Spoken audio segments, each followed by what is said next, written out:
Big boss Malayalam season 7 ഏറ്റവും പുതിയ അപ്ഡേറ്റിലേക്ക് തന്നെ പോകാം. നിലവിൽ ലഭിക്കുന്ന റിപ്പോർട്ടുകൾ അനുസരിച്ച് മലയാളം ബിഗ് ബോസ് ജൂണിൽ തുടങ്ങാൻ സാധ്യതയുണ്ടെന്നാണ് അറിയുന്നത്. മുൻ വീഡിയോകളിൽ ഇതുമായി ബന്ധപ്പെട്ട അപ്ഡേറ്റുകളൊക്കെ ഞാൻ തന്നിരുന്നു. സീസൺ 7 ആഗസ്റ്റിലേക്ക് മാറ്റിയെന്നൊക്കെ. എന്നാൽ ആ ഒരു ഡേറ്റ് അവിടെ തന്നെ നിൽക്കട്ടെ. ഒന്നും തന്നെ 100% ഉറപ്പായ ഇൻഫോർമേഷൻസ് അല്ല. ഇതുവരെയും ഒഫീഷ്യലായി ഒരു അപ്ഡേറ്റുകളും വന്നിട്ടില്ല. എല്ലാം തന്നെ അൺഒഫീഷ്യൽ സോഴ്സുകളിൽ നിന്നും അറിയാൻ സാധിക്കുന്നതാണ്. പ്രതീക്ഷിച്ചതിലും വേഗം തന്നെ ജിയോ ഹോട്ട്സ്റ്റാർ മെർജിങ്ങും കഴിഞ്ഞു. ഒരു പരിധിവരെ ലൈവ് സ്ട്രീമിങ്ങുമായി ബന്ധപ്പെട്ട കാലതാമസം മാറിക്കിട്ടി. ഇനി ഹോസ്റ്റായി എത്തുന്ന ലാലേട്ടൻ്റെ ഡേറ്റ് അവൈലബിലിറ്റിയാണ്. ലാലേട്ടന് പകരം പുതിയ ഹോസ്റ്റ് വരും. പുതിയ ഹോസ്റ്റിനെ ബിഗ് ബോസ് ടീം തേടി തുടങ്ങി എന്നൊക്കെ റിപ്പോർട്ടുകളൊക്കെ നിലവിലുണ്ട്. എന്തായാലും ഹോസ്റ്റിൻ്റെ കാര്യത്തിലും ഒരു കൺഫർമേഷനും വന്നിട്ടില്ല.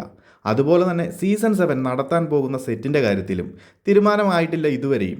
നിലവിലെ റിപ്പോർട്ടുകൾ പോലെ ജൂണിൽ അല്ലെങ്കിൽ മെയ് അവസാനത്തോടെ മലയാളം ബിഗ് ബോസ് നടത്താൻ സാധിച്ചാൽ ചെന്നൈ EVPയിൽ തന്നെ സെറ്റിടാൻ പറ്റിയേക്കും.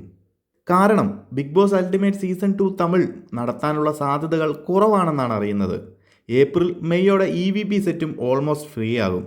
നിലവിൽ അവിടെ നടക്കുന്ന ജോഡി ആർ യു റെഡി സീസൺ 2 അപ്പോഴത്തേക്കും കഴിയും. പിന്നീട് ഒക്ടോബർ മിഡ് വീക്കോട് കൂടിയാണ് തമിഴ് ബിഗ് ബോസ് സീസൺ 9 തുടങ്ങുന്നത്. അതിനാൽ ബിഗ് ബോസ് മലയാളം ചെന്നൈ EVPയിൽ നടക്കാനുള്ള സാധ്യതകൾ കൂടുതലാണ്. ഇനി തുടങ്ങാൻ വൈകിയാൽ മാത്രമേ മറാത്തി അല്ലെങ്കിൽ കന്നഡ സെറ്റിലേക്ക് ബിഗ് ബോസ് മലയാളം ഷിഫ്റ്റ് ചെയ്യൂ. അല്ലെങ്കിൽ ഒഴിവാക്കാൻ പറ്റാത്ത എന്തെങ്കിലും സാങ്കേതിക ബുദ്ധിമുട്ടുകൾ ചെന്നൈ സെറ്റിൽ ഉണ്ടായാൽ മാത്രം.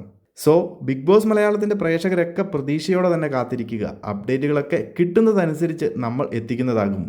അറിഞ്ഞതുപോലെ ജൂണിൽ തന്നെ ബിഗ് ബോസ് സീസൺ 7 മലയാളം തുടങ്ങട്ടെ. അപ്പോൾ കൂടുതൽ അപ്ഡേറ്റുകളുമായി മറ്റൊരു വീഡിയോയിൽ കാണാം.